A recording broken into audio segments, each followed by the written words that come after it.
Hello friend, good morning. இன்னைக்கு பசங்களுக்கு lunch என்னன்னு பார்த்தீங்கன்னா, கோக்னட் ரைஸ். கோக்னட் ரைஸ் நான் எப்படி பண்ணேன்றத ஷேர் பண்ணிக்கிறேன். ஃபர்ஸ்ட்டு கோக்னட் எடுத்துக்கோங்க. தேங்காய் எடுத்து, அதை பீஸ் பீஸாக போட்டு மிக்ஸி ஜாரில் போட்டு சும்மா தண்ணியெல்லாம் விடாம சும்மா 2, 3 ஓட்டு ஓட்டுனீங்கன்னா, நல்லா பூ மாரி வந்துரும். ஓகே. அதுதான் நமக்கு தேவைப்படும். தேங்காய் துருவுன மாரி வேணும். ஓகே. இப்போ கடாயில ஒரு 1 1/2 டீஸ்பூன் அளவுக்கு ஆயில் விட்டுக்கோங்க. கடுகு போட்டு தாளிச்சுக்கோங்க. உளுத்தம் பருப்பு போட்டுக்கோங்க. கடலை பருப்பு கண்டிப்பா போடணும். ஆனா நான் இன்னைக்கு போடல. நீங்க வந்து ரெட் கலர் மிளகாய் இருக்குல்ல, ட்ரை மிளகாய். அத பிச்சு 1 போட்டுக்கோங்க. எல்லாத்தையும் போட்டு தாளிச்சுக்கிட்டு, ஒரு 2 டீஸ்பூன் அளவுக்கு வேர்க்கடல இருக்கு இல்லையா? பச்சை வேர்க்கடல. இங்க பாருங்க. இது மாரி இருக்கும். இது மாரி இருக்கும். ஓகே.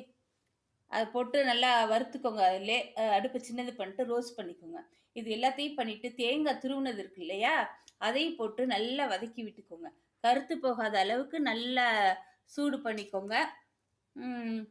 நல்லா ரோஸ்ட் ஆனோனே, எவ்வளோ தேவையான ரைஸ் அதில போட்டு, தேவையான அளவு உப்பையும் போட்டுக்கோங்க. எல்லாத்தையும் போட்டு கலக்கி விடுங்க.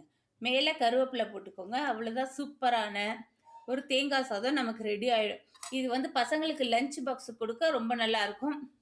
சில பேர் கட்டி சாதம் மாரி வீட்ல வச்சு சாப்பிடவும் நல்லாயிருக்கும். ஓகே. அவங்கவங்க இஷ்டம். இது வந்து ஊசி போகாது. நம்ம வந்து தேங்காவ நல்லா சூட் பண்ணிர்றோம் இல்லையா? அதனால ஊசி போகாது. மேலே வேணா கொஞ்சம் நெய் வேணா நீங்க போட்டுக்கலாம். நான் இன்னைக்கு போடல. இந்த வேர்க்கடல போட்டது தான் இதுல ஹைலைட். பார்த்தீங்கன்னா, சாப்பிடும்போது வாயில கிடைக்கும் இல்லையா? நல்லாருக்கும். பசங்களுக்கு ரொம்ப பிடிக்கும். சரின்ட்டு நான் இது மாரி பண்ணியிருக்கேன். வாங்க இப்ப நம்ம டிஃபன் பாக்ஸ்ல எடுத்து வச்சிடலாம். நான் சாப்பிட்டு பார்த்தேன். ரொம்பவே நல்லா இருக்கு. நீங்களும் இதுமாரி பசங்களுக்கு லஞ்ச் பாக்ஸ்க்குலாம் கொடுக்க யூஸ் பண்ணிக்கலாம். ஓகே. அப்படியே எங்க சேனலுக்கு சப்ஸ்கிரைப் பண்ணிக்கோங்க. கூட இருக்கிற பெல் பட்டன் தட்டிக்கோங்க ஃப்ரெண்ட். வாங்க நம்ம எடுத்து வச்சுட்டோம்னா நமக்கு வேலை முடிஞ்சிரும். செஞ்சு பார்த்துட்டு கமெண்ட் பண்ணுங்க எப்படி இருந்துச்சுன்னு. எல்லாருக்குமே தெரியும். ஆனா நான் இன்னைக்கு தான் வேர்க்கடல போட்டு பண்ணியிருக்கேன். ஓகே. தேங்காய் சாதம் வழக்கமா குடுக்கறது தான். அதுல கொஞ்சம் வேர்க்கடலைலாம் போட்டு குடுத்தா இன்னும் கொஞ்சம் டேஸ்ட்டா இருக்கும். அப்புறம் இன்னைக்கு பொட்டேட்டோ பண்ணியிருக்கேன். இங்க பாருங்க. பொட்டேட்டோ. நல்ல ஒரு கலர் கிடைக்குது இல்லையா?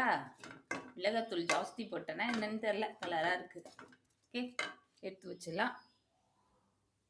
போதுமாச்சு. இதுக்கு மேல சாப்பிட மாட்டாங்க. Okay friend.